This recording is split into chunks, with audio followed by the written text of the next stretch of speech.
Speaker. Honourable Morris Williamson. Mr. Speaker, in the last week or so we've been watching the unfolding of a Shakespearean piece of work on the other side of this House, sir, and I've still yet been unable to work out whether it's a tragedy, a drama, a thriller, a comedy and in fact a documentary all rolled into one, sir. It all centres around the leader of the Labor Party. And the good news about having been in this House for a long time is that you actually get to a point where you think you can't see anything new under the sun. But there is something new, and I want the Labor Party members to listen up. And it goes like this. I have never seen ever in the history of the New Zealand Parliament a political leader of a party who wasn't voted to that position by his own team.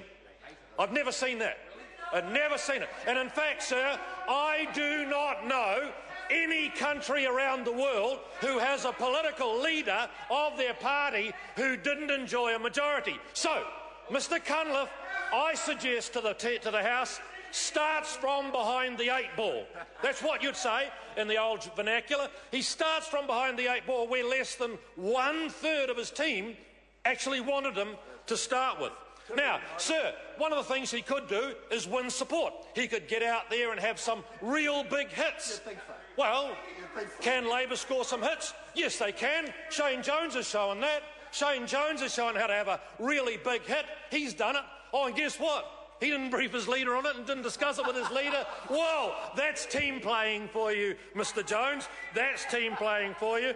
But, sir, Mr Cunliffe's tragedy come drama, come thriller, come comedy, keeps unfolding, sir. In any other sport, be it baseball, be it softball or whatever, even in some of the legal things with regards to offending, we all know of a thing called 3 strikes and you're out. 3 strikes and you're out. No wonder Mr Cunliffe didn't support the 3 strikes and you're out policy because, sir, I actually was going to get up to give the speech saying he's had his 3 strikes. There was Baby Bonus Gate. We all remember Baby Bonus Gate, where he screwed that announcement of that up badly. Then there was Leafy Suburb Gate. We all remember Leafy Suburb, where he is an ordinary common man of the people. And then it turns out that he's earning in the top 0.1 of 1% of income earners and lives in a house worth more than the most of us put together, sir.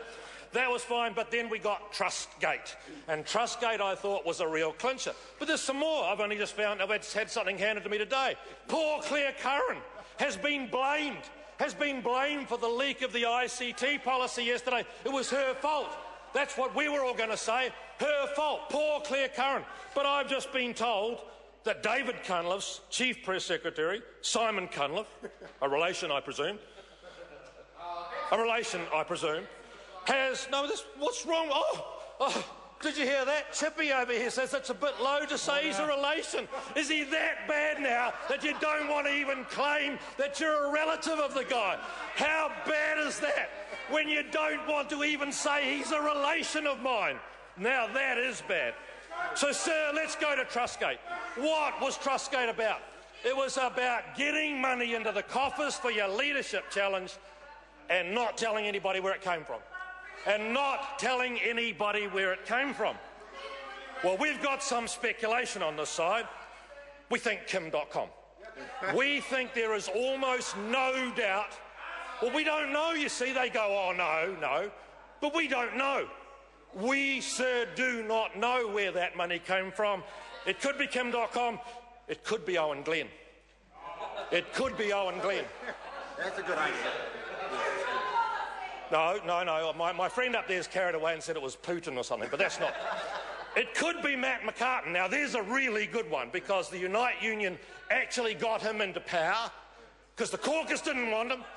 The caucus didn't want him. They still don't want him, sir. They want him out. And, sir, I want to tell that Labor Party that you've got to be very careful when you're on the slippery slope because one of the bits of history that I remember was 1990, sir.